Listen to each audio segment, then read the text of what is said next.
So welcome everyone to Regenerative Activism 2021. Feel very excited to be doing this again. It's our 4th annual conference, and we organize this with the Ulex Project, with Gita, Parihar, and with Advaya. And over the past 4 years, we put them together with the intention of bringing together activists and organizers to reflect deeply, to share their experience and to explore regenerative approaches to activism and indeed what regenerative activism even means. My name's Christabel and I run Advaya alongside my sister Ruby Reed. And this is a global platform for transformative education and practice that sits at the intersections of ecology, well-being and community. We're really excited for this conference. There's going to be 4 online dialogues and a half-day workshop through which we're exploring building and sustaining our movements. So next we're going to focus on narrative, culture and power. The following Wednesday on looking at global movements.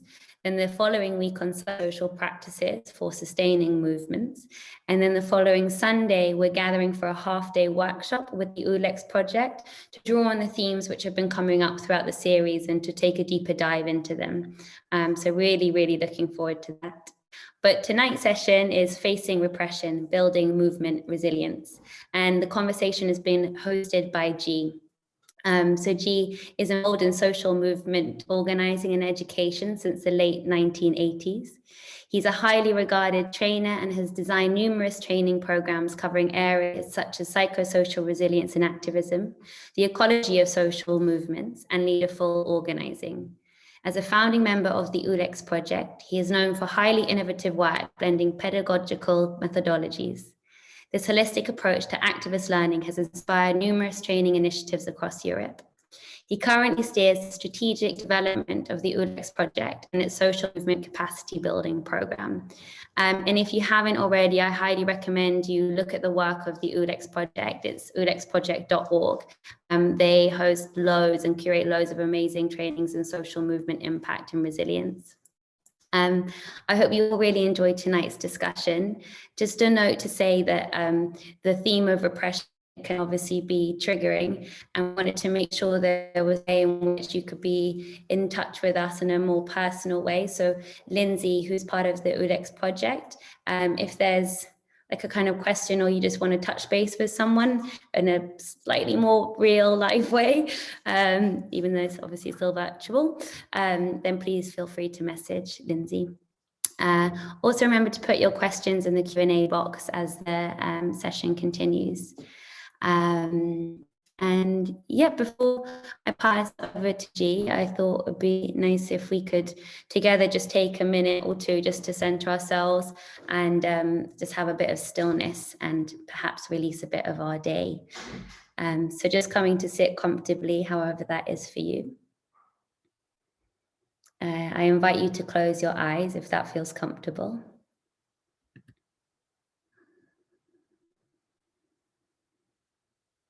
And just become aware of whatever's in contact with the ground, whatever's in contact with the support of the floor.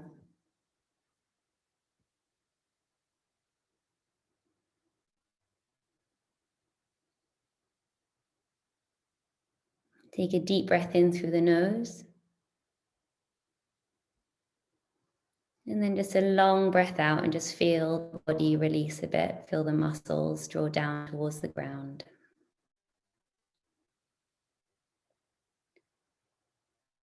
And now you can feel the chest lift, the crown of the head lift. Just creating some space in the body for breath.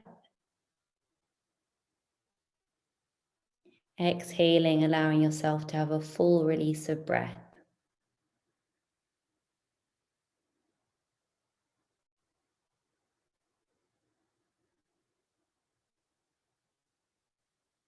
Become aware of the body as a whole. And just notice the state of the body, the sensations of the body.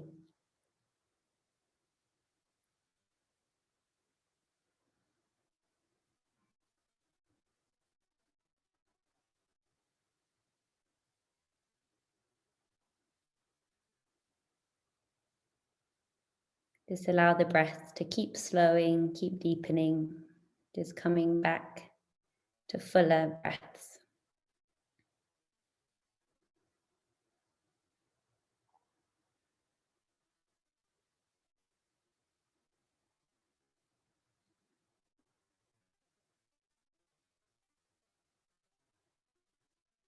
We have people tuning in and listening to this conversation from all around the world. And so it's nice to just take a moment to kind of visualize that. So if we can't see people in the room together, just know that we're united in this moment through learning together.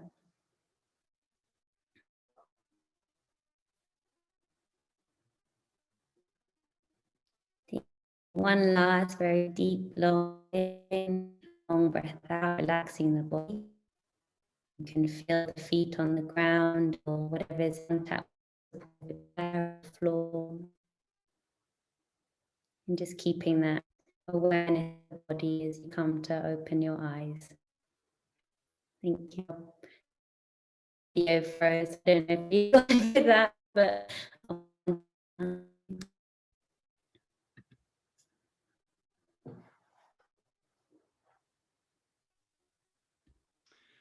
thanks, Christabel, for that. So yeah, hi. I'm glad. It's lovely to be here with some old friends and some new people. And thanks for joining us.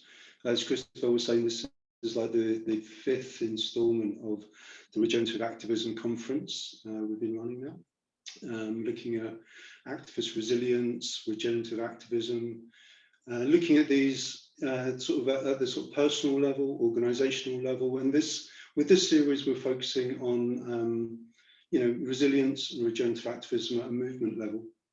And this week we're focusing in on the impact of repression and ways that we can develop resilience in response to that.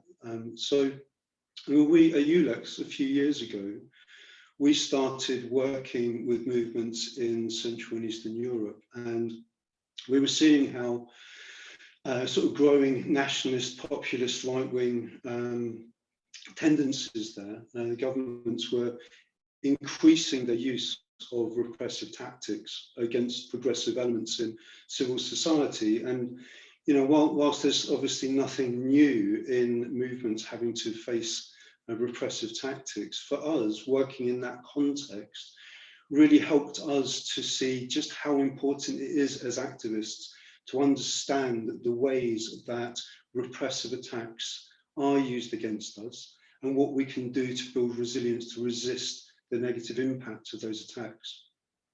Because our movements, they face attacks from state actors and non-state actors.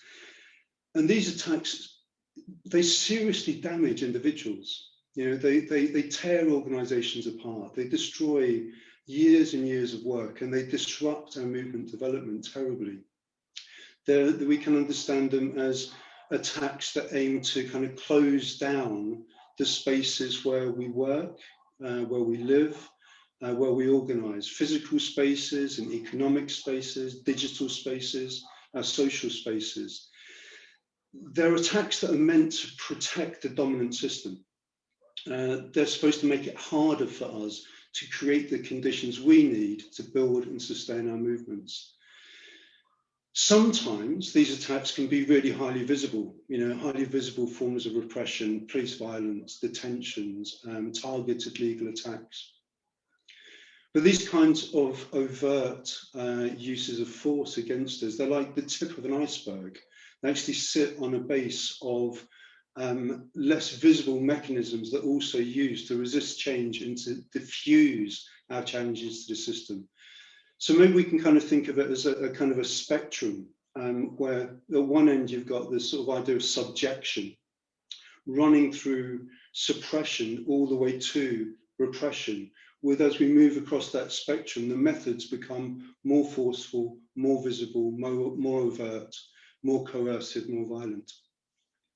So at one end, the end of the spectrum of sort of subjection, we've got almost invisible mechanisms that dominant socio-political systems use to reproduce themselves, the ways that they promote particular cultures and ideologies that underpin the system, the way that they maybe tie our economic needs to the well-functioning of the system, other ways of channeling our discontent into types of actions that are less likely to provoke real change.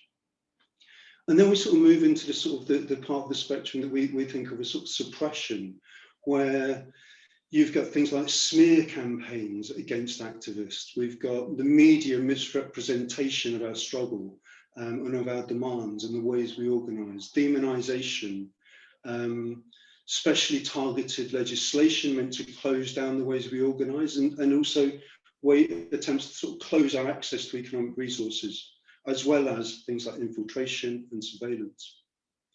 And we're sort of moving along the spectrum, sort of from subjection, suppression, into this sort of end of what we can really call repression, where force becomes increasingly more obvious and violence sort of more visible. So if and when we pose a real threat to power, we can expect this sort of pushback, we expect these efforts to become more visible, and there'll be more effort to resist, what we're doing, a kind of escalation. And it's so important in our movement work that we understand the way these kind of different mechanisms interact, how they're used against us, and importantly, what we can do to build resilient movements that can weather and resist these kinds of repressive attacks. So that's that's the theme. That's what we're going to sort of be exploring today, and I hope that we'll kind of learn, through this conversation, some useful insights. As Christabel said, sometimes these can be very challenging things to talk about. They're very serious issues, and they can be triggering and painful. So I think even as we begin to explore them, it's really important that we think about, our self-care. How can we attend to the emotional responses to these kinds of things, even in these kinds of discussions as well? So, really kind of, encouraging you to be conscious of your needs in that way. And as Christabel says, if you feel that you need to process some of this with anybody, then do feel free to message through the chat Lindsay, who will sort of see if she can suggest and offer any kind of support in that way. So to explore the themes, we're going to be joined by Glacier Kwong, who is a political and digital rights activist, born in Hong Kong and raised in Hong Kong, been involved in activism since 2012, has been playing a role in the pro-democracy movement there, attended the Umbrella Revolution occupations in 2014, and has gone on to found an organisation called Keyboard Frontline, and Glacier is currently effectively in exile in Europe. We've got Ilaj Remba, who's an activist trainer, and specialises in psychosocial resilience training, and is currently leading a project supporting LGBTQI networks in Central and Eastern Europe on these themes. And another old friend, Laurence Cox. And Laurence is a writer, an activist, a teacher, working with social movements in Ireland and internationally. And he co-founded and co-edits the activist academic social movement journal called Interface. So welcome to all of you. We'll be hearing from each of you over the next little while. So I'm going to start by exploring the nature of the kind of threats and attacks that we experience against our movements. And I'd like to ask you first, Glacier, about your involvement in the pro-democracy movement in Hong Kong. I mean, since the Umbrella Movement occupations in 2014, through the anti-extradition treaty movement, the kind of brief electoral victories for the movement in 2019, through to in 2020, there was this imposition of the new security laws there. I mean, even this week, we're seeing a kind of the attempt to push through new legislation requiring elected representatives to make some sort of, pledge of loyalty or something to China. So through all that, we've seen these cycles of protest, escalations, and an increasingly repressive response from the state. And obviously that's been quite a journey for you and the people you work with. You faced all sorts of tactics and strategies against you. Could you start by telling us a bit about the way the state has responded to your movement and some of the impacts that's had on you and the wider movement around you? Thank you very much for the introduction and the kind intro. I'd say the tactics or the threats that we face as Hong Kong activists or general participants of the movement comes in a few folds. First of all, is of course the police brutality that all of you got to see on the news, on the newspaper, and in all media. You see, like, we were facing batons, tear gas, real ammunition, and so on. And that is usually how the police crack down on protest or movement that is like really visible that are on the streets. And on the other hand, there are all sorts of other tactics. For example, the introduction of national security law that happened last year in July. The law aims to dismantle all three components of the movement in 2019. That is the international lobbying front that I was taking part in, I have been taking part in, and then the street protest part, and also the legislature in Hong Kong. So by implementing the national security law, whoever who does international lobbying will be considered as colluding with foreign forces. That is subject to up to 10 years of imprisonment or even extradited back to China. And for those who are on the streets doing protests, they are considered to be local terrorists, which is also subject to a national security law. And for those who are running for the legislative council or the district council, they are disqualified. Some of them are disqualified already. And under this new law that is going to be passed in March, they would have to pledge their loyalty to the Communist Party. And if they say something wrong, or if they criticize the party, then they will be disqualified and they will subject to imprisonment as well. So they are trying to completely dismantle the whole movement. And there are also other like non-political means that we resist, like we are having this kind of supportive economic circle among supporters of the movement. So if a shop owner is considered to be yellow, which is the color of the pro-democracy camp, people from the pro-democracy camp usually goes to their shop to support them in order to sustain the whole movement and everybody. And these shops are usually being targeted by the COVID-19 restrictions. They will send extra manpower in monitoring these shops complying with the restrictions under COVID, and they usually get picked on very easily. And so these are the actual tactics that we can see. And on the other hand, I'd say the most terrifying tactics that they use is making use of the feeling of fear.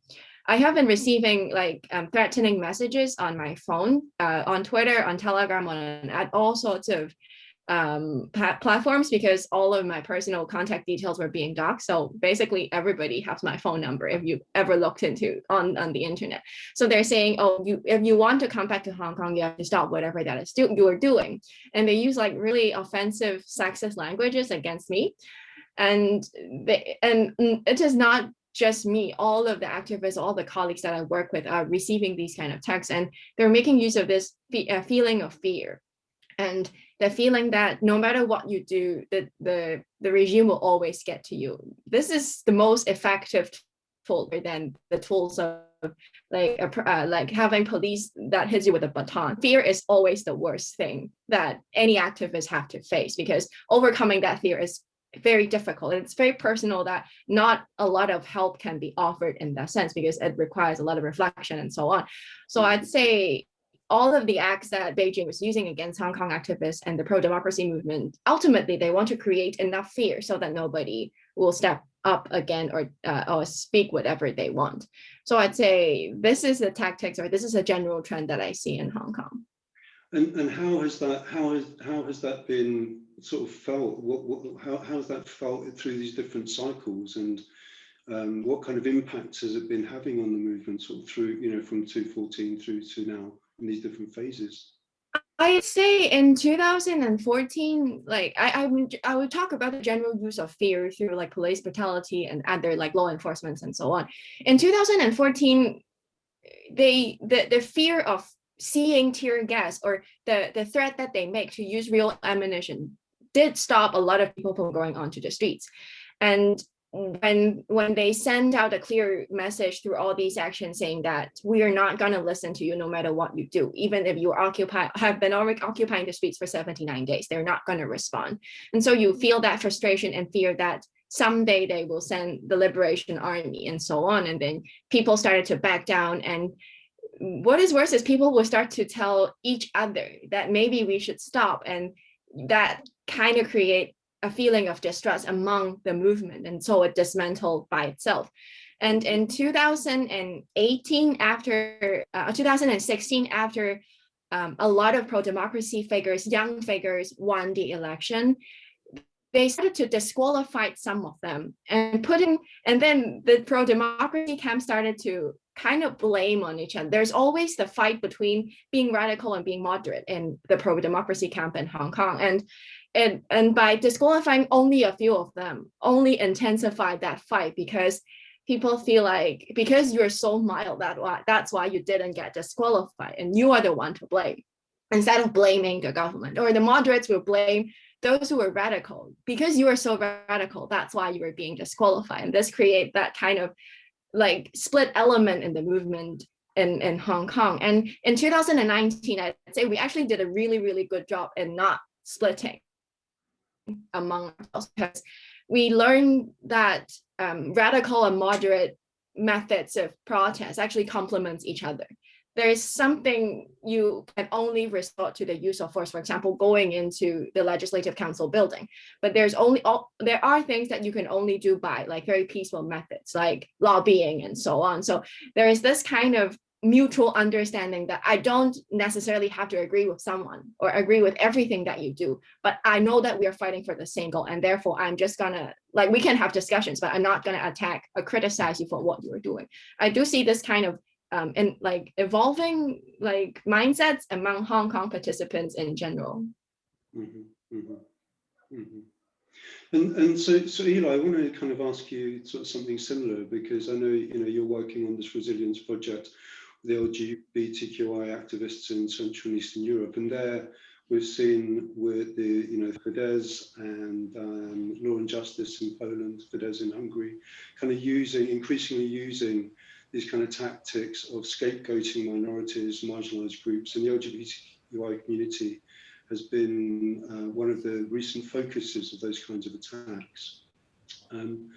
What kind of tactics are they using there? What are the strategies, and how is that affecting activists and organizations on the ground? Yeah, just thank you, Glacier, for sharing what you shared. It's really touching, and obviously there are some similarities because the tactics that are used in Central Eastern Europe are also in majority fear-based. So you mentioned the building of the narrative. So the main underlying tactic is to build this narrative of scapegoating, and this narrative is mixed with anti-European Union narratives and kind of framed in a way that LGBTQI community is a threat to national values, traditional values and morality. But that's just like a base for them taking other actions from that, like a springboard that those in power can use. Because so we see if in some countries like Hungary and Poland, and recently that was happening in Slovenia as well, that the governments or the ruling parties are taking control over public discourse through taking control over public media, cultural institutions. So that's a platform from them to promote those views. And basing on that, that's a really big encouragement for hate crime to happen. So in a way, those kind of discourses are being legitimized and supported by those in power. So there is a significant rise in hate crime happening. So physical attacks, but also hate speech on the internet and also on the in physical spaces. But those narratives are also then being reflected in laws. So in many cases, there are being laws passed that are actually regressive to what already happened. So the example can be Hungary and what happened last year with the gender recognition law, which basically banned people to change their gender they were assigned at birth. or what's happening in Poland with the LGBTQI zones. So currently 30% of Polish territory is officially claimed as LGBTQI free zones through passing kind of legislations by the local governments. And obviously there is no way for them to enforce this legislation in a way like LGBTQI people are not being resettled, but obviously that does create a lot of fear and invisibilization. So just imagining being an LGBTQI person and living in a place that's officially called an LGBTQI free zone. So there is that's also reflected in, so you mentioned limitation of access to space, digital and physical. An example of that can be, again, an example from Slovenia.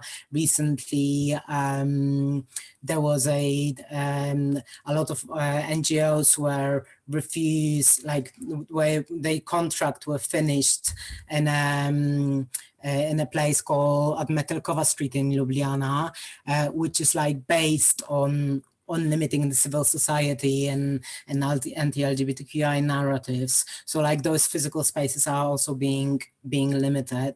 And also organizations, LGBTQI organizations, but that also affects civil society organizations are undergoing more scrutinized controls and are more afraid of something like tax or financial controls or other types of controls, because they are targeted by those in power, and just using those methods to create more fear, to create more work for the organizations.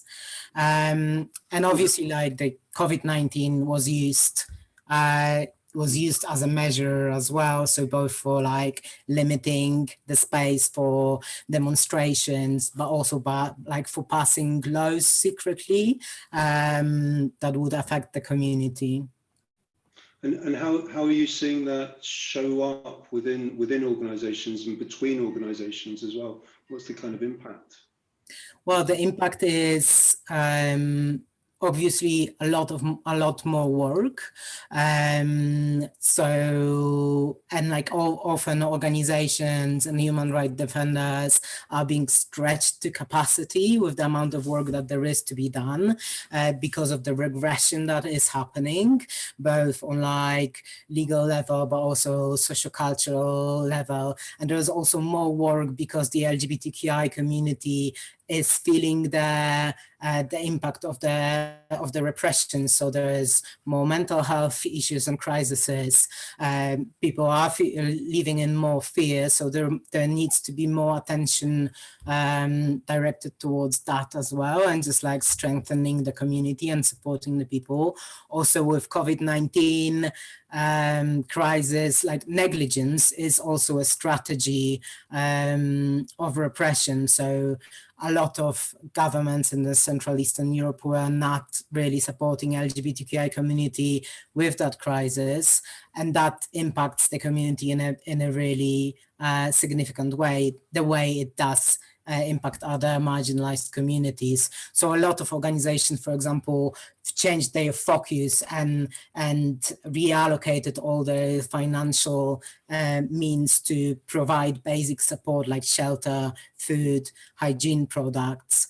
It also means that organizations don't have access to funding because the funding is controlled by the governments, and it's going towards different aims, and those who are in line with the government and the ideology. And that also includes European funding, for example, because the European funding on the national level is being controlled by the government and governmental institutions. Yeah, thank you. Thanks for sort of unpacking that all for us. And I want to bring you in, Laurence. I mean, one of the things I've really appreciated in some of the stuff that I've read by you is work that you've done looking at the relationship between consent and use of force by the state and state violence. I think to misquote Gramsci, I think there's this idea that hegemony is consent armored by coercion, right? I mean, I'm sure you'll correct my misquoting, but I wonder if you could explain a little bit to us why it's useful to us as activists to understand the relationship between coercion and consent in terms of the ways that we organise. Well, maybe start by going back to what Glacier quite rightly said about the power of fear, because we're inclined to build up our opponents as though they're kind of all-powerful, they know everything, they're completely monolithic, they are always going to win. Now, the world I grew up in, there were exiles coming from dictatorships with death squads in Latin America. There were exiles who'd fled tanks in Czechoslovakia and those other post kind of Soviet bloc countries. There were exiles from apartheid South Africa. Those regimes have gone. They have vanished as though they never were. Lots of new stuff has come in their place, but that happened in my lifetime. Most of that happened in my lifetime as an adult. And now we're seeing a turn back to new kinds of authoritarianism. We've got to see this as a flexible space. It's a space that keeps on changing. It's not the way it is. It's not that there is this big bad them that is always going to win. That's so important to see. And particularly if we're not engaging with it at quite a practical level, we might imagine, oh, well, power comes out of the barrel of a gun. There's a whole very macho discourse that's all about, real politics is just about people with guns. And if the person at the top tells the person at the bottom, they're just going to point a gun and shoot you. And actually, the person at the bottom has got to actually aim that gun and do it. That's very often not so easy. The person at the top has got to think, I'm going to get away with this. And that's not so easy. And a bunch of other people have got to enable it, legitimate it, keep on supporting this going on. So coercion doesn't exist without a lot of people consenting. Now, we can think about that in a very outraged way, everybody who's responsible for what's happening to us. But we can also think about it in quite a practical way. Everybody they need on their side, some of them quite actively, some of them more passively, in order to be able to go further down the road of repression. And then we go, okay, that's interesting. Maybe we can do something about that. So I'll give you just two examples, just keeping it on this very, very dark space. One we can see right now in Myanmar. This is a state that's very, very happy to kill large numbers of its citizens. It's facing general strikes, it's facing mass protests. So far, only a handful of people have been killed. They're clearly going, can we repress? Will it work? What will happen if? Is this a good idea? There's clearly a lot of tension, a lot of doubt there. That's keeping people alive right now. And it's keeping the possibility of a better future open. More trivial level, colleague of mine in a different department, they used to teach the army. They did leadership courses for the army. We have a neutral army, right? But there were big, big protests going on. And there were a couple of officers chatting to each other about, what would you do if you were asked to intervene in this situation? Because this was being floated in the media. And of course, you don't say that to a fellow officer unless you're wondering yourself. And they were going, and then they realized there was a civilian in the room and they shut up. But it's precisely that space where it takes a lot of people collaborating to make repression happen at whatever level. And that's really important for us. if we want to be not just in this space of fear, but in a space of going, how can we set limits to this? How can we maybe even push that back in the right direction? How can we stop things getting worse?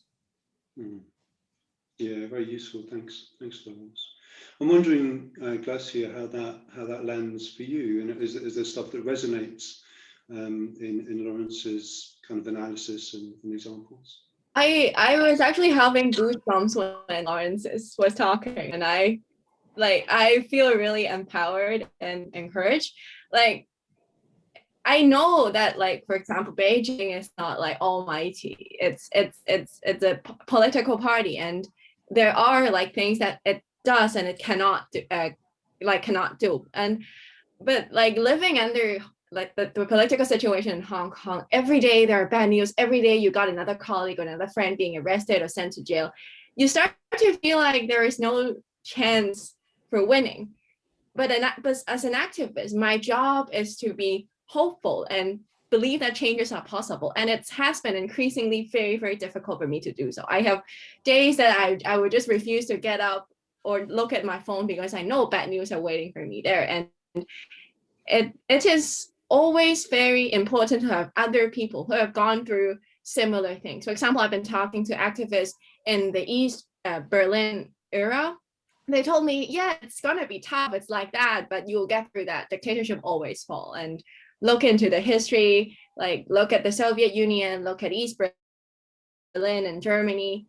It's history and it happens that way. And it's very important for me to remain hopeful and always remind myself about that. And I was very happy that I heard that just now. And I'd say for Hong Kong, I cannot really feel that like struggle in the police that I have met in Hong Kong, because I was on the front line when I was in Hong Kong, and I was being pointed at with batons, with tear gas guns, with pepper sprays, and so on. And I don't feel that there's such a struggle. I'm not sure if it is not the time yet, but the feeling that I have for policemen in Hong Kong right now, it's simply anger and hatred.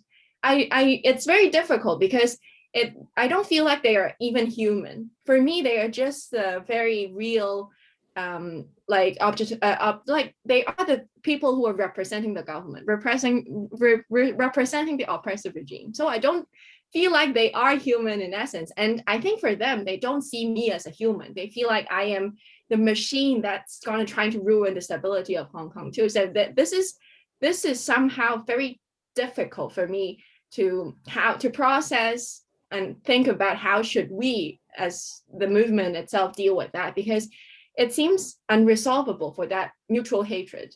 I cannot see them as a human being and they cannot see me as a human being too. And this is not healthy. Like, what if we have democracy the next day? How are we going to deal with the split of the society? This is something that I always think about, and I don't have a solution at all. I'm still struggling with it. But I think hearing you saying things about that really makes me more hopeful and really think about that is actually possible to change either the policemen in Hong Kong. If one day they start to think about, wait, this is wrong, I cannot get away with it. What if these people so-called won the battle for democracy? Then I'll be screwed. If we can like get them to start thinking about that, maybe things will change and maybe more of them will realize that what they're doing is somehow wrong in that sense. Mm-hmm.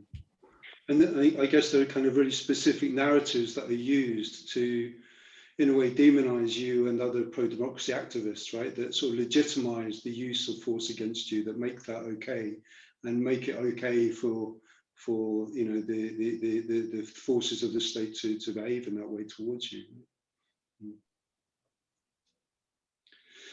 I mean, how for you, Eli? I think there's something similar sort of going on in this sort of demonization of the LGBTQI communities that, as you said, kind of creates conditions where it's legitimate to you know, commit hate crimes and so on. How's that? How are those narratives sort of constructed? What's going on in that way? How do they build support for this kind of view? You know, that LGBTQI people are somehow, it's okay to attack. Yeah, it's a lot resonates from what Glacier shared, that like it is basically dehumanizing. It is basically creating a construct of like those horrible people there that we need to fear and that will destroy our country and destroy our families and are like, yeah, deeply immoral.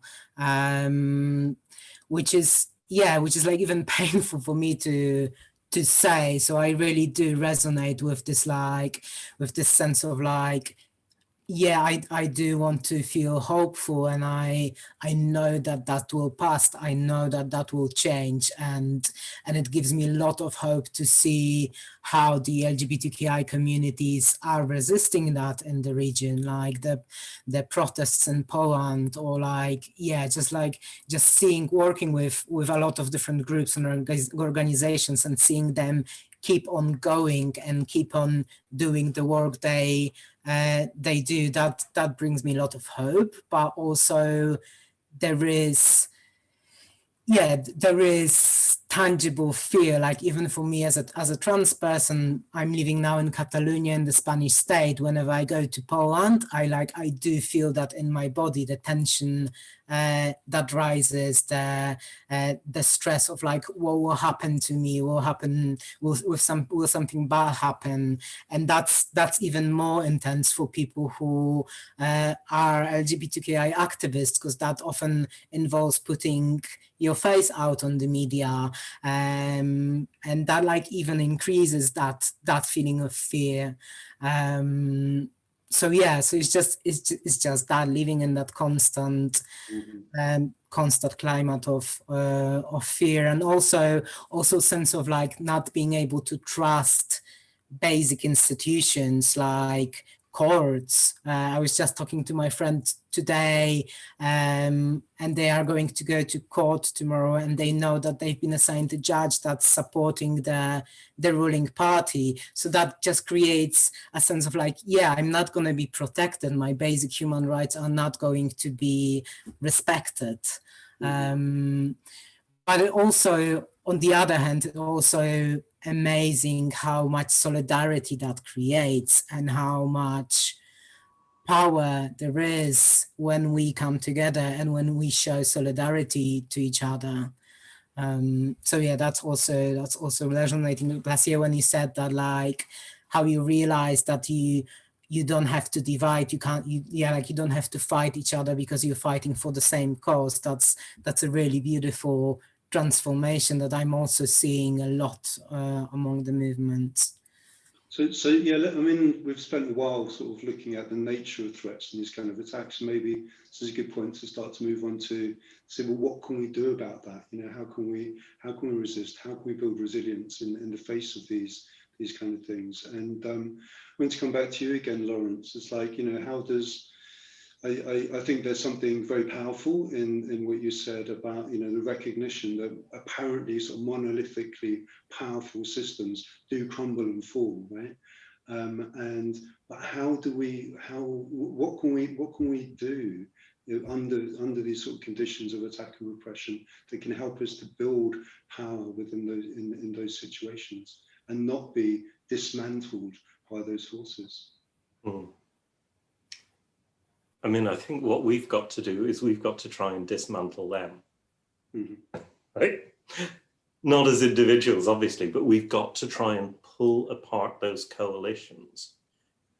And, you know, at one level, we all know this because we do engage in all sorts of legitimacy battles in work in the media, social media, legal work, international work, building solidarity, and so on.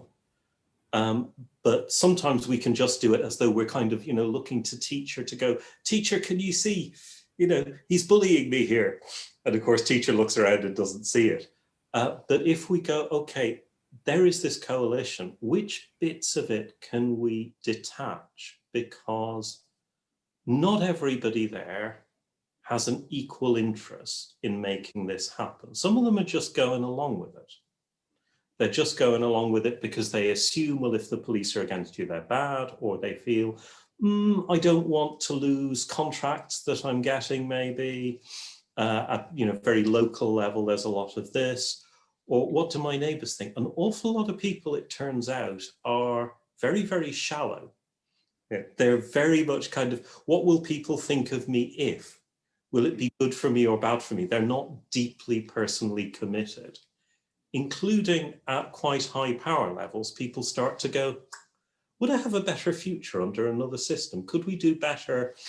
Can my family keep its wealth if things change? If it can, maybe, So what can we do at whatever level to raise the costs to people of going along with this, of different groups, to make it problematic for them to just nod along, particularly? I think it's particularly that, is raising, so we're still doing that legitimacy work in whatever way, we're still reaching out, we're trying to find allies, but specifically we're trying to detach people from that coalition of repression. We're trying to make it not possible for them to get worse, to think twice about the thing that they might like to do if they had a complete free hand, and to go, I don't know if we can. So here's an example. We had, back in those same protests I was mentioning, they were trying to privatise water in Ireland. So they were trying to install meters, and people were just blocking them across, working class Ireland as a whole. And again, a very violent state, no problem with, now in this case, not shooting people, but baton charging, tear gas, dogs, water cannon, and so on. And there will have been people at that cabinet table who were like, why don't we just send in the riot squad? And there will have been other people at the cabinet table who are like, I don't think that's a good idea.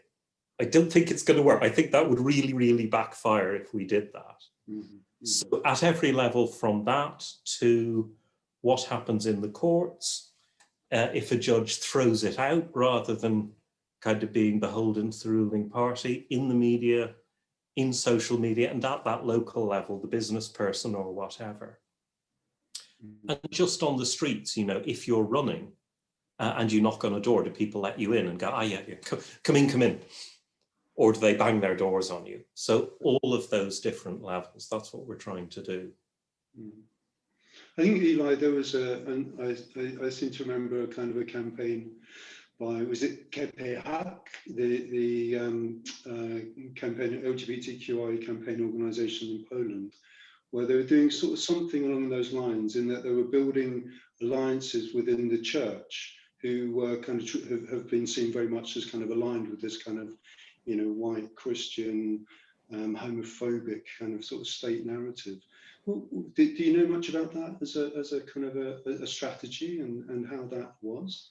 How successful that has been in some ways, or Yeah, I don't know about that particular campaign, but definitely that is a strategy of trying to build alliances and trying to look for allies, and also be, just promoting allyship quite publicly, and looking for allies within people who are out there in the media, like politicians, or like people who have social power.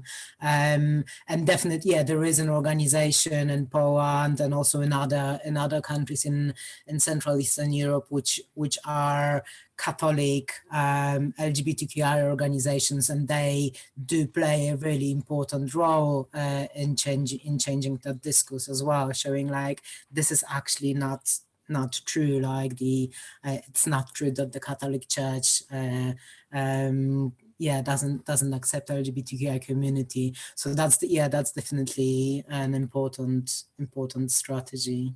And what kind of, I mean, you're involved, very directly in sort of supporting this building of psychosocial resilience amongst these communities who are under attack, and so wondering what are the kind of types of interventions that you emphasise? I mean, across the whole range of your work, I guess it's quite sort of multi-dimensional. What are the things you emphasise for people?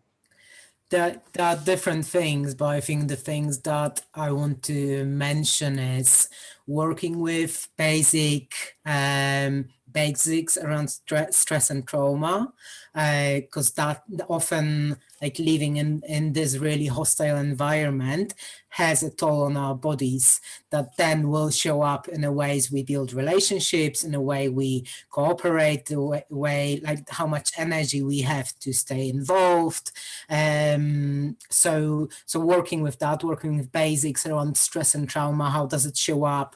Because already when you know what's happening with you, and you know that like exhaustion or like certain kinds of signals from your body are signals of stress and trauma, that's less scary. Then you know, okay, this is what's happening, and there are actually tools for me to deal with it, and I can move through that. Because like if you don't know what's happening, that might be just really scary.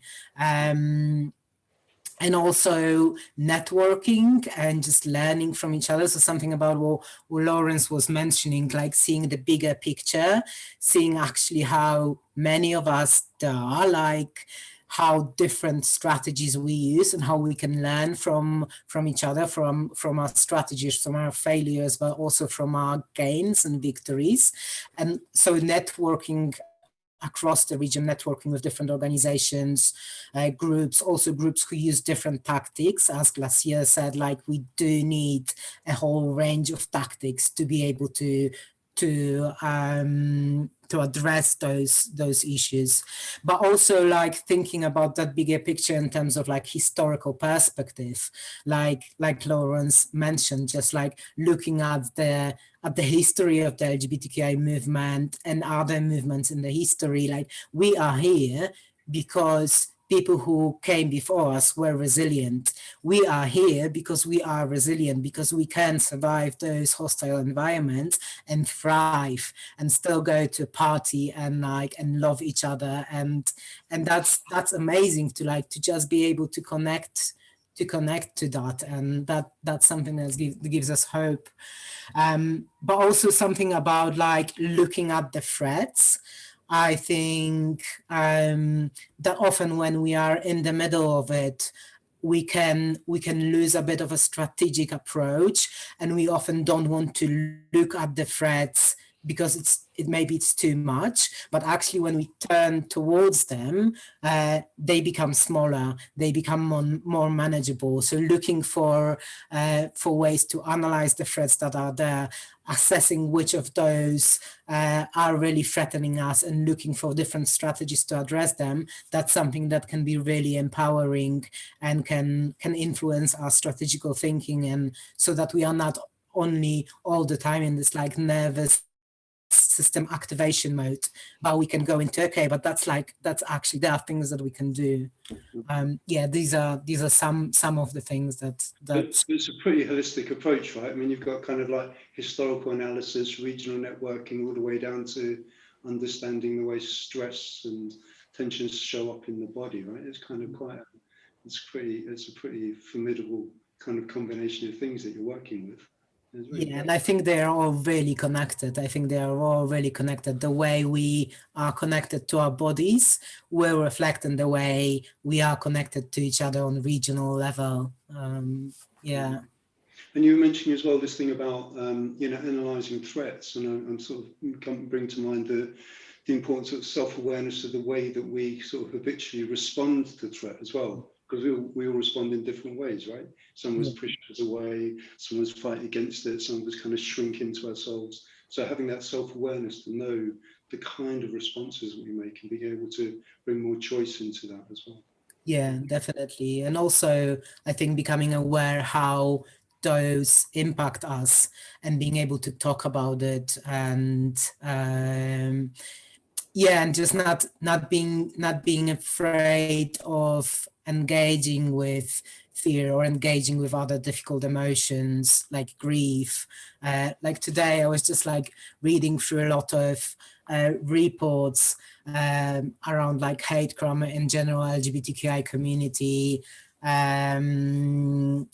in Eastern Europe and the Balkans in specific. And like, I just had like a lot of grief coming up. So something about just being able to connect with that and be that, like, just feel, yeah, this is legitimate. This is, I need to create space for that to be able to then to go into action. Because I think we often might have this tendency of just like pushing our emotions down and be like, okay, we need to fight here and we need to focus on fighting through that, rather than creating space for those emotions to inform our action in a more conscious way.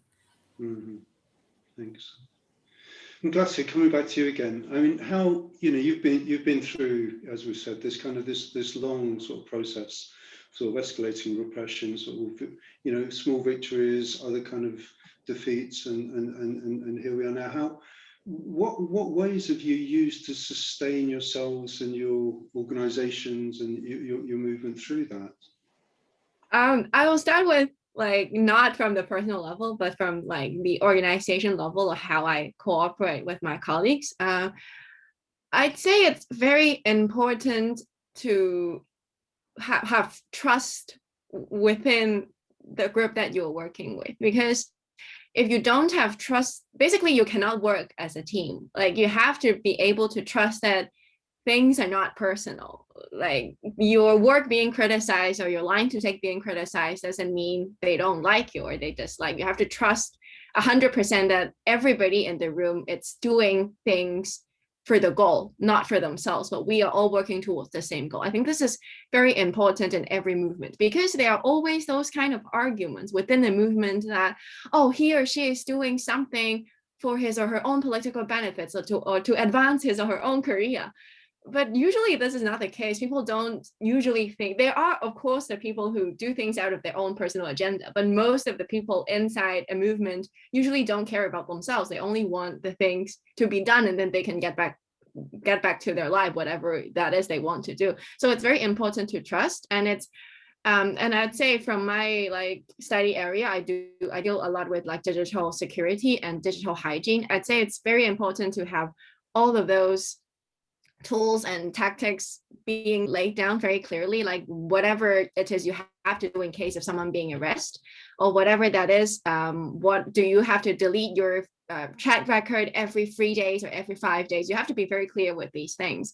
And of course, there are always a lot of arrangements that has to be made prior to an arrest or prior to a protest. Like, how do you stay anonymous? How do you mask yourself so that facial recognition cannot pick you up, and so on?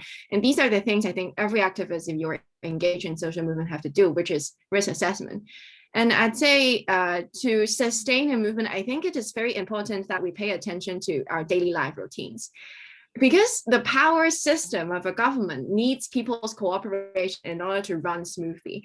If on every little detail there is a portion of people who wouldn't cooperate, then it cannot. I think somehow the power of the government can still run, but not as smoothly as it should be. So even if we cannot completely dismantle, as Laurence have said, even if we cannot completely dismantle the power that the government has, we can increase the cost of them exercising that power. In the extradition movement, we did a lot of those things. We stopped using the tubes in Hong Kong because they are like a helpful friend of the government. We started going to chain stores because they are usually very pro-government. And it does create a lot of trouble in life, because you have to walk a few blocks away to find a bus stop, or you have to walk a few blocks away to find a restaurant. But these are the little daily things that you can do to feel like you are still part of the resistance. Or you can see each other, like a complete stranger sitting at the same table as you in a restaurant. You know that he's there because he supports the movement. You feel very much supported and you are not alone. I think this is very important to sustain a movement. And on a very personal level, I am not on top of my game at all. Like, I am the people who was like, I have to focus on the work. Even if like 50 of my friends were arrested in January, I was like, no, I have to work. So I didn't go to bed at all. And I have been like writing and doing all the things, which is not healthy at all, because I ended up like having a meltdown for 3 days. So basically, I'm the really bad example that I don't allow space to feel all the things that I'm feeling. I'm still learning to accept the fact that, okay, I'm sad because I cannot go home. I'm sad because of all these things that are happening. And this is a very difficult statement to make, to admit that as an activist, you are not like doing as well as you thought you should be. You have to first admit that I am extremely afraid. I am extremely sad. And then you have to think, okay, now I'm sad, I'm afraid. So what am I going to do now? Am I gonna stop? Am I gonna just stop doing what I'm doing as an activist? Or I'm still gonna continue. I am a huge Harry Potter fan a few years ago. And I think the whole general morale of the story is that bravery is not being afraid. It is about what do you do out of that fear? You still choose to do the right thing because you know this is the right thing, even though you're super freaking afraid of being hurt, of being killed, and so on. And I think like my childhood reading kind of sticks with me in that sense, because I keep telling myself that like Harry Potter did it. He killed Voldemort at the end. So I am the chosen one. I can do it. And Harry Potter was always sad about his parents, about all his friends getting hurt and so on. So I might as well be sad for a bit of time and then I'll get going again. And this is something very personal that everybody has their own method of doing so. And my colleagues and I have clearly very different approach. Some of them binge Netflix to deal with the grief. I have to cry in bed and eat a ton of. The thing is, allow yourself to explore the feelings that you are having and do meditation or allow yourself time. It's like the go-to method to deal with it on a personal level. Mm-hmm. Mm-hmm. I'm interested in this kind of these issues around how we build trust within organizations and also between organizations and movements, because as you said, there can be distrust that's kind of, about distrusting intentions and motives, but also one of the ways that repressive systems work is they instill a sense of distrust in us of each other through mechanisms like surveillance, for example, infiltration, these kinds of things. And I remember a few years ago having a kind of a sort of a conversation. I was trying to support somebody to think about the way to structure a meeting between activists working in Hong Kong within the Tibetan diaspora and Taiwan. And obviously the kind of security issues were a big thing. And there were big concerns about how can we build trust in these contexts where we're so fearful of surveillance and where discovery of what we're doing can lead to such serious consequences as many of your colleagues, at the moment are in prison, for example. How can we work to kind of build trust under those situations? I'd say the key for me, I was extremely skeptical about the colleagues that I'm working with now. I'm sure all of you know Joshua Wong. He's like the international mascot of the Hong Kong movement. I hated him years ago. Like because he was very moderate. He was like moderate in a sense that I thought it is moderate when I was younger. And I was relatively much more radical at the time. I hated him for everything that he did, but I actually never knew him in person until like 2018. And then as I grew in and I get to know, so we were in like the two camps that we were both in are like really hostile with to each other, and we don't trust each other at all. We criticize each other a lot. And I got to know a lot of people from his camp, like so to say, as I grew up. And then I realized they are just other human beings. Like having different approach to things don't make them a bad person. And knowing that kind of make it more possible to have trust within each other. Because I know that, okay, he's just another 24-year-old now, like the same age, not a bad person. Just that I don't have to agree everything what he said doesn't mean he's a monster or he's the devil or something. And it is very important to know that someone else is just another human being. Don't have to, because sometimes very often we just like the scenario that I mentioned with the police, we don't see each other as people. We see them as the representation of an ideology, of an idea, that they must be, we dehumanize each other, basically, as all of you have talked about. And I think this is the biggest problem of building trust within, among each other. And I'd say another key is to know that I am not alone. Like, after I realized Joshua and his friends were not bad people and started working with them, I'm kind of guilty. Then I hated them for so long. And then, so one night we're in the office and then we were all drunk and so on. And then I started this conversation about, well, I actually hated you guys. Do you know that? And they're like, yeah, we know, we hated you too. And then I know, okay, I stopped to feel so guilty because we all share the same feeling. And it is normal because we were kids and we were teenagers are supposed to be like very reckless and so on. And then I realized I am not alone. And as I participating in this panel, I feel like I am not alone as well. And I feel there is a certain amount of trust among the panelists, even though this might be the first time I met everyone.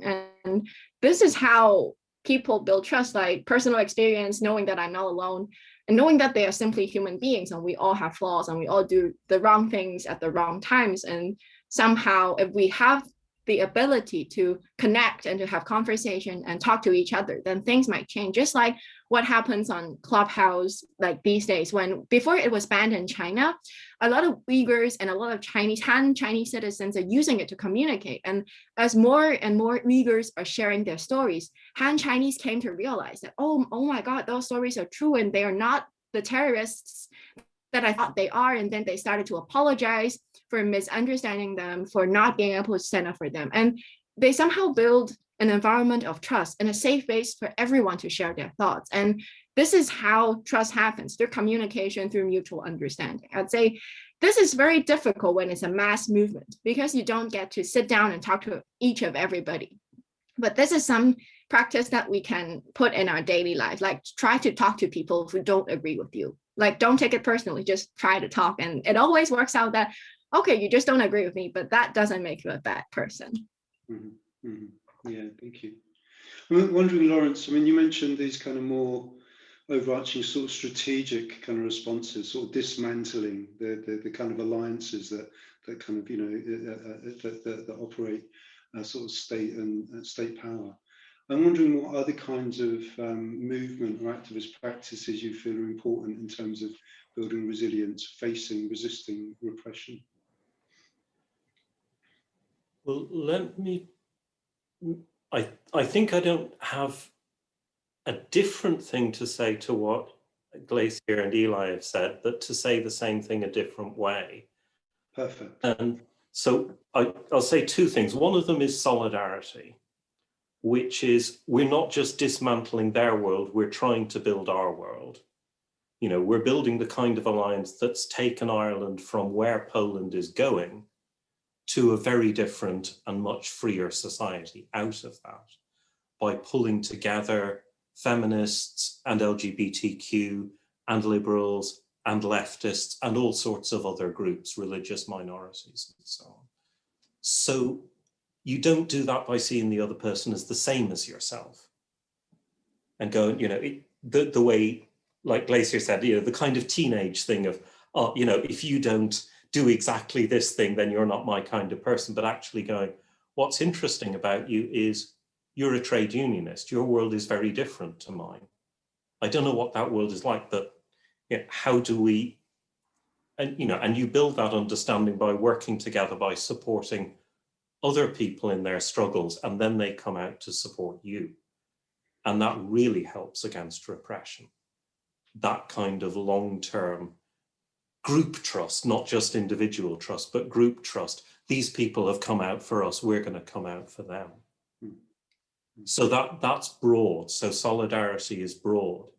But the other thing is being deep in ourselves. So seeing that our resistance and what we are fighting for is not just an idea that we happen to have as a kind of leisure activity where other people maybe are into sports or whatever, but we could drop it and settle back into normal life, you know, which is, you know, is a way of being. But no, actually seeing, look, these things that and obviously LGBTQ movements, it's very, very visible. It's very much there. Who I am in the depths of my being, the world has to change for me, or the world is oppressing me.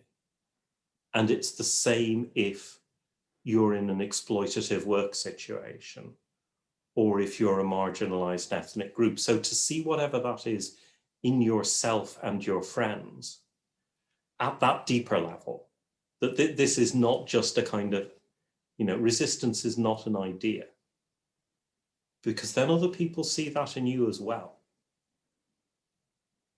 And it stays with you no matter what ups and downs, that, this is just what you are, because it's deep, very deeply connected.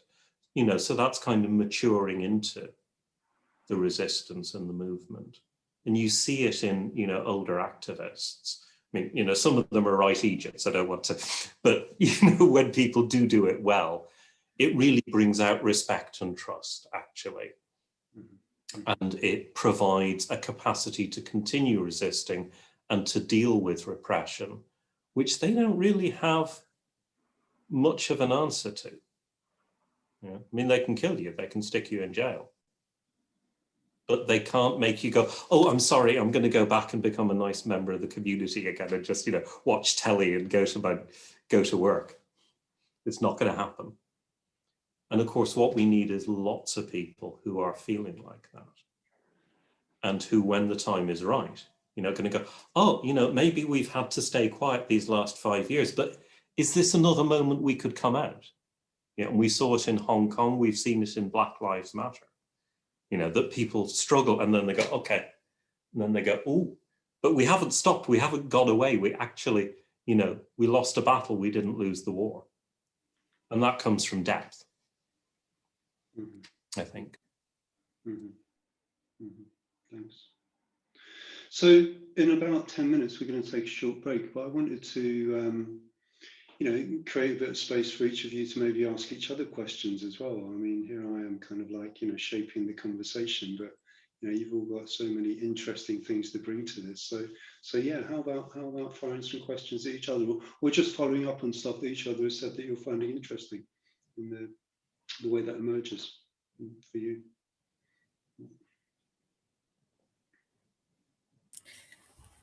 Yeah, I'm just gonna add my little drop to the solidarity thread, because yeah, I guess that's really alive for me as well, from what you two have said, that like solidarity is a weapon, like for real. And also there's something in it about like seeing how we are all affected by oppression, but also seeing how it shapes us and trying to build different realities. So it's trying to really see that the aim of repression is to divide us, is to cause inner fighting. The aim of repression is for us to have internalized homophobia and transphobia. So just seeing that and fighting against that and redoing it, recreating it, transforming it, so that we can be together in a different way. Yeah. I've got a question for Glacier and Eli, which is, you're both now in different countries. I don't want to put a label on it and say you're exiles, but there is a fight in another place that you're connected to, and you can't be maybe in that place full time or whatever, but you've got people there. Where does that leave you? Not so much kind of your own career, but how is that bigger struggle? Because you've got a struggle that's reaching from Hamburg to Hong Kong, or from Catalonia to Poland. You're part of something that's very, very broad there. I guess I'll go first. I still haven't like completely figured that out right now, because I only left Hong Kong last year in late July, so it's like a few months, and I'm still trying to figure out what is happening to myself. And it is very difficult to accept that you are not going home any sooner. Like it's a really big leap of the mindset that I have, because if I cannot believe that I'm going to go back to Hong Kong again, then how am I supposed to fight the fight that I'm fighting? Because it doesn't make any sense. Why don't I just like settle down in Germany or in somewhere else and then live a so-called normal life that I can just go like have tea and do whatever that is I like in my daily life. And it's a very delicate balance to meet, I'd say. But there are always something that only living abroad can do, especially under the context of Hong Kong. Like international lobbying, as I said, if someone ever did that, say about that, like say anything about doing that in Hong Kong, they would be arrested immediately. And somehow it's up to those like me who are outside of Hong Kong to do that, to make sure that people hear the story about Hong Kong and what is actually happening and how do Hong Kongers actually see things. And this is something that I have been trying to convince myself, oh, this is something that I have to do now because I'm not in Hong Kong. And of course, the feeling of guilt and of being somehow like a coward always exists in my mind. I think about that like almost every day. But I think this is like a give and take situation. If you want to do something, then you have to bear the price, I guess. And my price is, oh, well, I have to face all these feelings. And I try to say to myself, this is not a bad thing, because as long as I can overcome and face those feelings, that makes me a better person. So it's like a bonus other than like the whole activist work that I'm doing that's a bonus for myself, me only. So I'm trying to like come up with these funny ideas to try to convince myself, but I don't actually have an answer to how it's going to be, because I think how it's going to be is always retrospective. Like maybe in 10 years, and then I can tell you how it was, because I've already gone through the whole process. So it's like what things are useful, what things are useless are always retrospective concepts that you have to look back and then see, oh, that battle was the fundamental reason why we won the whole war for democracy in Hong Kong. And you can only do so after you have achieved something, but you cannot like do it when you're going through things. So I don't have an answer for that question right now. Yeah, I like that answer, that you can probably tell from historical perspective. And yeah, I do definitely resonate with some things that you said, Glacier, as well, like a sense of guilt and sense of like abandoning my friends, abandoning my comrades, and but also a sense of, in that also a sense of like losing the community, because I'm not there on the ground. Like my role is very different now. I'm kind of not in everyday lives of people anymore. So there is definitely like a lot of heavy feelings of like that, like grief, sadness, but also recognition that that's the best choice I can do for myself, and that I can actually, this is the place where I can best use my energies, like having basic safety provided. I can provide much more than I could do in a way more hostile environment. Yeah, so that's something that I do try to just like center in my experience, that like that's the best choice I can do for myself and for the world as well, in terms of using my energies. Yeah. So we've been going now for like an hour and 20 minutes or something. I mean, when we run sort of, online workshops, and we try to have short breaks every half hour or something. I think this is like, this is really, really valuable and very rich conversation, but I think we might get more from it with a short break now.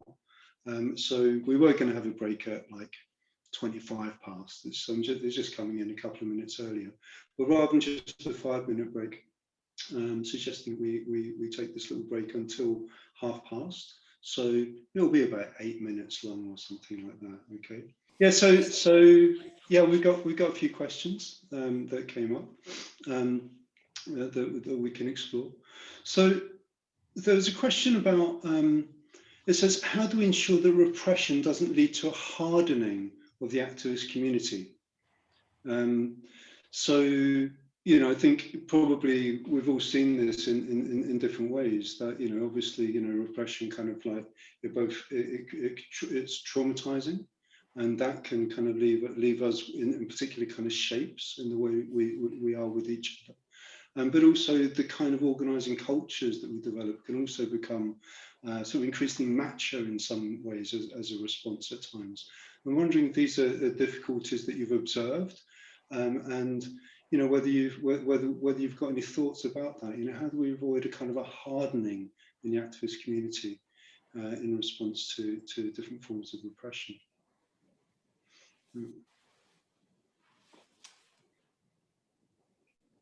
Do you want us just to pop, G? Yeah, I think so. I think so. Yeah, let's be casual and informal about it. Yeah. Well, I want to say this is where we try and set a limit to both kind of sort of paranoid and violent responses, leaving aside situations where that might actually be entirely necessary, but very often it's a way that a certain kind of activist comes to assert power, and it becomes increasingly marginal. So you construct this really important bit of the movement where the real men are, very gendered. It's very political. It's all about them up there. It's all about how bad their violence is and their spies and so on. And it actually demobilizes the whole movement. And it's really important. This isn't a how, but this is to say, it is really important to challenge that as much as humanly possible, because it's a losing strategy. It puts a small number of people on terrain controlled by the state and makes it appear that they're the real activists. And just in almost no circumstances. I'd say from the experience of being like in Hong Kong since 2014 till 2018, and like looking into the movement we had in 2019, I'd say it's very difficult, and you have to go through a lot of public debates, a lot of splitting arguments, yelling at each other to come to a point where you realize that is like hardening is not necessary at all. And I like, for my own experience, I was one of those who were yelling, as I like said about the dynamics between me and Joshua. And we had gone through a few major movements, and each of the movement something changed. Like in 2014, if you are a radical protesters, you get sidelined like very easily. You were not allowed to talk on the stage. You're not allowed to have access to the public in general. But in 2016, more people came to admit that maybe the use of force are somehow like you have to do that. And in 2019, it became, okay, I'm a peaceful protester, but that doesn't mean you're wrong. Like there is a lot of debate, a lot of online ongoing hatred that accumulated throughout the year. And then suddenly we realize we can actually resolve that. That is no point in hardening the whole circle. But it takes a lot of years in Hong Kong. So I believe this might also be the case for other places. It takes a lot of discussion and a long time. And I think we did really good job in having a leaderless movement. And I think it's very important for those who are have more access to public resources. Like if you are famous and like if you are well-known figures, then it is very important to know that you are not the leader of the movement. You don't get to set the bar. You are only the facilitator of the whole thing.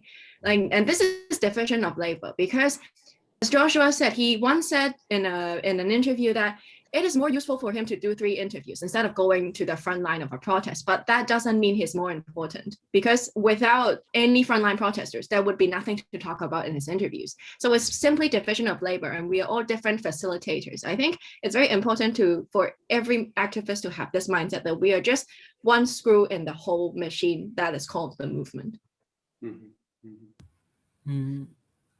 Yeah, diversity of movement is so important, like in general, but also to answer that question, Jad, like recognizing that we do need so many different techniques and strategies, and we do need people doing all kinds of different work, really, and that starts with, I don't know, cooking meals and distributing meals, up to people doing direct actions, and there's like such a big scope of things in between. So there's something, I guess, yeah, about changing the culture, or like not allowing the culture to go into that direction. And it does take time, as Glacier said, like if that's the culture that we have, if the organizing is this Marxist toughening up, it will take time to change that culture.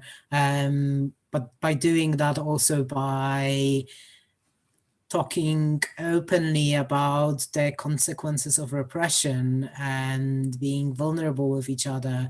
And I guess that's something that we can also start on the level of our own groups and organizations, just creating space where we can actually talk about the fear, talk about the vulnerability, and that is going to permeate into the networks, into the more public discourse as well, as we create those spaces with each other. These are the things that come to mind. Yeah, I mean, with repression, what happens is often there's an exposure of the fact that we're involved in a real confrontation, right? You know, movements can build a lot of power without having a confrontational attitude. Once they become powerful, they're felt as confronting, and they are obviously confronting at some level. And so you can have this sort of increasing escalation of more confrontational tactics, and a more macho type kind of form starts to kind of come to the front in organising. And I'm wondering, so there is a sort of, you know, a gendered sort of dimension to that, I think, in a way, as you're sort of saying, Laurence, as well. And I wonder, Eli, I mean, you're very much rooted in kind of feminist organising as well, and you know, there is a question about, you know, how does the gender dimension of oppression and violence show up? You know, and you know, but you've mentioned this, Glacier, that you've faced sort of sexist attacks through social media. There's also obviously the narratives you've discussed, Eli. So yeah, I wonder if there's something we can say about this, the kind of the gender dimension of these, of facing these challenges, the way that they're waged, and also the ways that we respond. But don't perpetuate that patriarchal kind of form. Yeah, I guess for me, it's important to recognize that the systems of oppression we function within are connected and interlinked. So we do function in capitalism that's patriarchal and post-colonial. And if we are not careful in how we build our movements, we just are going to reproduce those patterns because we are socialized into them. We don't know better, or like we do know better, but like this is our base of socialization. So there's a lot of work for us to do as well in dismantling those dynamics and recognizing them and seeing how those systems of oppression permeate us. So like I've mentioned also how like homophobic or transphobic based repression, one of its aims is to permeate that into us so that we start hating ourselves as well. So that's basic work that we do need to do with each other and support each other to dismantle those narratives and to grow beyond them. For the attacks that I got, it's not actually only from the pro-government side. I got really horrible attacks from within the camps too. Like we have a Hong Kong version of Reddit that like people can speak anonymously, like whatever they want. And one time I was on the street delivering pamphlets, and someone took a photo of me and put it online and commented on the way I dressed, like saying that I look like a whore, basically. And I somehow got used to all of these comments because of the years that I spent in the activist circle, but I still feel very defeated when I saw that. Like, why would the way I dress or who do I hang out with in my like so-called off time be relevant to the work that I do? I can wear a crop top or wear a suit and say the identical thing that I have been saying. It doesn't matter, and it somehow seems to be, people would say it's easier for a girl to be an activist because as long as you're not quote unquote like ugly, you get a lot of attention because you're a girl, and you only get commented on your looks and so on by your so-called enemies or by your allies. And this happens a lot in Hong Kong. And I just learned to don't give a damn about all those comments because it doesn't matter at all. They don't know me in person, and if they know me and they say something like that, and they don't deserve me as a friend, so why bother? But in general, like sexist comment is how the pro-Beijing camp used against female activists. They would say, like if female activists are wearing short shorts, then they must be providing sex services for every protesters. This is something that is very difficult to bear if it is your first time participating in a movement. Like for me, I can simply don't read those comments and that's it. But a lot of people, when they first came across these kind of comments, all they can do is can't help but scrolling down the whole post, trying to know why they're saying such horrible things to me. Why are they doing that to me? I'm doing something right. And it is somehow very like mentally detrimental, like because you will be, oh, maybe I should wear trousers next time, maybe I shouldn't wear shorts, and that is not something that you should think about. And this is somehow messing with your own emotional stability, and that is somehow what they want to do as well, try to make sure that you are not fit to do your work. Mm-hmm, mm-hmm. There's somebody else who's wanting us to come back to this question relating to infiltration and surveillance. You know, I asked the question, I think, about, you know, how can we sort of build trust within under systems of repression that are intentionally designed to create distrust amongst us. I mean, I've often seen that even where, you know, some surveillance infiltration often, you know, although the police and the state gather information, they're incredibly incompetent at using it well, right, a lot of the time, right? Not you know, not always, but often, right? And often the biggest impact it has is creating, putting a burden on us in terms of our practices to do so much more to kind of, you know, create security cultures. And it kind of inhibits, you know, the free flow of information amongst us and so on. You know, how can we resist that kind of internal impact of surveillance and infiltration type tactics against us, I wonder? You know, any thoughts on any of that? Mm-hmm. What comes to my mind is actually looking at the threats. So like being able to analyze what are the actual threats that we are facing and take measures that are according, because there will be different threats that an LGBTQI activist in Poland faces and a different and pro-democratic activist in Hong Kong. So we need to make those differentiations and assess the reality for us. And obviously, like there is a risk that we are going to get it wrong, but if we do spend time on analyzing that, we won't spend too much time on taking up measures that are actually not needed and that will just burn our energy. And from my experience, just like, yeah, this atmosphere of fear is something that burns the energy, the fear of like, of this might happen and this might happen and we might be infiltrated. But if we actually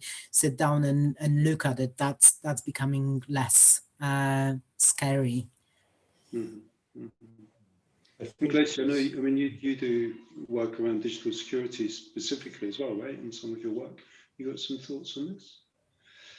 I'd say it's Very important, as Ilaj said, to recognize the threat, because most of the people don't find it necessary to have a password on their phone, even for Hong Kong activists, or a very weak password on their phone until they were arrested. And they're like, damn it, my phone got cracked very easily. And then they realize next time if I have a phone, I'm gonna do it right, but the damage is done. And it is very important to teach people how to do their risk assessment, because most, in my experience, a lot of the times, those who are in actual risk tend to underestimate the risk. But for those who are not at risk tend to overestimate their risk. So there is this kind of knowledge gap to be filled in terms of how do you assess your own risk. Like if you are a frontline protester, I think a frontline protesters and an international mascot, I use the word to represent that kind of lobbying work that we're doing. And these two things are very different risk that they have to mitigate, and how do they deal with things. And it's very different, even though they are both really high risk groups. And so it is very important for you to know what kind of threats, who are you protecting yourself against? If it is the police, if it is the government, or is it your parents that they look into your phone or your diaries? And these are two very different types of threats. And then you have to know that there is no tool that is going to keep you 100% safe. The safest way is not to use anything, but that is not possible. So the best way is to try to lower your risks and know which part would go wrong. Because according to Murphy law, if something can go wrong, it will go wrong in digital security. So it is very important that to have these kind of mindsets. It's more important to have these mindsets than having enough tools to keep you safe. Because if you don't use any tools responsibly, it's only to cause you more trouble than without using any of those security tools. So this is my 2 cents. Laurence, have you got any experience or thoughts around this, related to this, the kind of erosion of trust within our groups, and how we can... Yeah, I mean, I want to say it's kind of like violence, because I probably expressed that rather badly. Sometimes violence is necessary, I'm going to say, but what's not necessary is letting it take you over organizationally and emotionally. And it's the same with security. So groups like the ANC or the IRA, which, tortured and shot informants because they had this huge big thing about it, they were nevertheless riddled with informants. And it turned out later, it wasn't the people they thought. It didn't actually help. Yeah, there was a big difference between being sensible and letting it become a massive internal power dynamic, a huge spiral. And what really liberated me, and this is now, 30 years back or whatever, is hanging out with Germans who'd been on the far in the period of the Red Brigades. And they said to me, at a certain point, they just decided they were going to stop playing this insane game of spies. And they were just going to have open meetings, and they were going to turn up to the meetings under their own name. And sure, if there was something really practical that needed to be done, there might be a couple of people who really knew each other, so that they managed that with a kind of need to know basis, with people who weren't going to get all excited about it, make a big deal about it. And one might have to handle that differently in different circumstances. But it was to take the kind of emotional and power dynamics out of the security thing, out of the state's terrain, which is basically what it is, and go, don't let that determine how we are with each other. Yeah. You can turn anyone, in a sense. You can always put somebody in a room and go, we're going to do horrific things to your family unless. And then it's not about personal courage, and it's not about the thing. So letting that dictate everything you do is crazy. Yeah. So finding ways not to be so driven by that sense of the fear that's inspired by the sense of the sort of all-powerful state surveilling us and infiltrating us. But also it seems you're implying in there something about you have to work in other ways with that, meaning, when we have to limit information to smaller groups in more open ways of organising because of security concerns, that also creates new sort of power dynamics within organisations as well. Those are dynamics, but I mean, I think, like both Ilaj and Glacier have said, just be practical about it. Mm-hmm. When it's a practical, sensible thing, it's totally different to our whole organisation is structured by the fear of informants under surveillance. No, just once you do that, they've actually won. Mm-hmm. In fact, I'd say that's a very delicate balance to make in terms of trying to balance between not having that fear dictate you and not taking unnecessary risk. I think this is something Hong Kongers have been struggling with. Like how like, is it like I'm trying to mitigate risk? Does that mean that I'm complying to the regime or not? And this kind of debate is a very delicate line to draw, I'd say. Yeah, sure. So there's a couple of areas that I don't think we'll get into that I sort of had in mind that feel very important. One is like how we support people when we've been subjected to violence and repression, the kind of trauma that builds up, and how as organisations we get better at supporting each other in dealing with the consequences of those kind of impacts. And the other is also related to that kind of prison support as well. I mean, Glacier, you've got a lot of colleagues who have, who are locked up, who are detained at the moment, and sort of doing preparation for those kind of eventualities as well, because of course, spending time in prison is a very challenging kind of situation to be in. So being prepared and being well organised to provide that kind of support, I think, is something that's important to bring into the mix. But as I say, I don't think there's time to go into it, because what I want to do is just spend the last couple of minutes giving you each like a minute each or so, just to kind of, round off any sort of last comments really before we pass back to Cristobal for a kind of closing. So should we start with, let's start with you, Laurence. Let's start with you. Well, we were talking about the rain before we came in, the rain in different parts of the world. And I want to say repression is like the weather. It's there, it comes. It's not totally within our control. We can put clothes on, we can decide what we're going to try and do in certain kinds of weather. And like I said, we can do something about it. But to not let it be the thing that determines everything we do. And particularly remember how much we've won in the past, how many repressive systems we've dismantled, and in the present, when they're seeming totally overbearing, to go, why are they not doing this other thing? Why are they stopping here? Why are they not doing this? Where are their limits? Oh, okay. We've built up kinds of power that maybe we don't look at because we are in the tunnel vision that adrenaline and trauma drive us into, and to broaden out and go, who else are we? How broad is our strength? Something like that. Thanks. Ilaj? Gosh, it's going to be hard to to say something in 1 minute that like. Take your time. Don't feel pressured by the time. Thank you.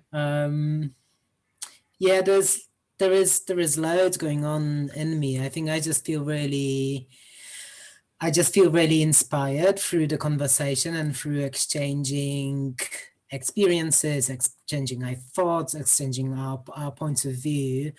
And I think that's something I wish for our movements. I wish that we have plenty of this kind of spaces where we can come into a relationship, where we can exchange thoughts, where we can exchange points of view, where we can see similarities in our experiences and support each other and find new creative ways of dealing with repression and suppression. That's something that really creates hope in me and really creates a sense of like, there is so much power and there is so much potential, and we can learn so much from each other. And so I think that's something that I want to share. Let's just do that. Let's just do that with each other across different movements. Yeah, there's real power, isn't there, in connecting in this kind of way. Yeah, thanks, Ilaj. Thank you. And Glacier. I have just two things to share. One, the first thing is take care of yourself, because all movements, no matter it's political or LGBTQ or environmental movement, it's all about the same goal, making our lives better. So please don't forget to take care of yourself. In Hong Kong, we usually say, drink water, sit up straight, don't cross your leg, and remember to do sports. Like these are the things that I stick with. And meditation, like these 5 things works like perfectly. And remember to eat. And the second thing that I want to share is a quote from Hayful, that he said, if the main pillar of the system is living in a lie, then it is not surprising that the fundamental threat to it is living in the truth. So no matter what kind of movement you're in, please consider to continue living in the truth, and we will win, like ultimately. Thank you. Thank you. That's great. Thank you very much. So, I mean, these kind of themes are, these are the kind of themes and the kind of discussions and this kind of learning together that we try to do within the Ulex Project on our trainings as well. You know, have a look at the website, and, you know, I think if you, through the website, there are trainings on there, psychosocial resilience trainings that link to various resources that are useful, holistic security training that links to the Holistic Security Manual, which is a very useful resource as well. So through the website, you can find additional resources, and hopefully some of those of you kind of attending, sort of listening in, you know, may have opportunities to come and deepen the exploration of this kind of stuff. You know, learning from each other's struggles is a phrase that I stole from the title of one of Laurence's books somewhere, I think. You know, we learn from each other's struggles. So yeah, thank you, all 3 of you, so much for giving your time to be here today with us all. And I'm going to hand over to Christabel to wrap up. Thanks, G. And thank you all so much for such a beautiful conversation, and for sharing your stories and for your experiences and your perspectives. And I just also take the opportunity to not just thank you for, you know, showing up this evening, but just for all the work that you do. And it's very inspiring to hear your stories and how dedicated your lives are to these movements. So thank you. And I hope everyone enjoyed it as much as I did. Please do send any feedback you might have to Ruby and I, like even tech, you know, any tech stuff. We're trying out a different kind of Zoom format, the webinar one, which is a bit more kind of formal. But really interested to hear your thoughts. I do miss the kind of being able to see people's faces and things, but it's got its pros and cons. So yeah, let us know. And yeah, like we said, this is the start of the series. So next week, the same time next week on Wednesday, 3rd of March, we're going to be gathering again for Roots of Resistance, exploring narrative, culture and power with Amelia Roy, who's the founder of the Center for Intersectional Justice in Berlin, Lila June, who's a poet, artist and community organizer with a focus on Indigenous rights, intercultural healing and historical trauma, and Joshua Virasamy, who's an artist, writer, and political organizer involved in various movements, including Occupy and Black Lives Matter. So really looking forward to that. People can still sign up for the series, so if you want to share it with your networks, please do. We'll send the recordings to anyone who signs up new. We've got concession prices, but also if anyone ever needs anything further than that, you just email Advaya, Ruby or I, and we'll always organize for you to have a code for further concessions, so don't let offences prevent you from taking part in these discussions. And I think that's everything. Just massive thank you to everyone for being here together and for learning together. And yes, like Glacier said, take good care of yourselves. Bye, everyone. Thank you. Bye. Bye. Bye. Bye.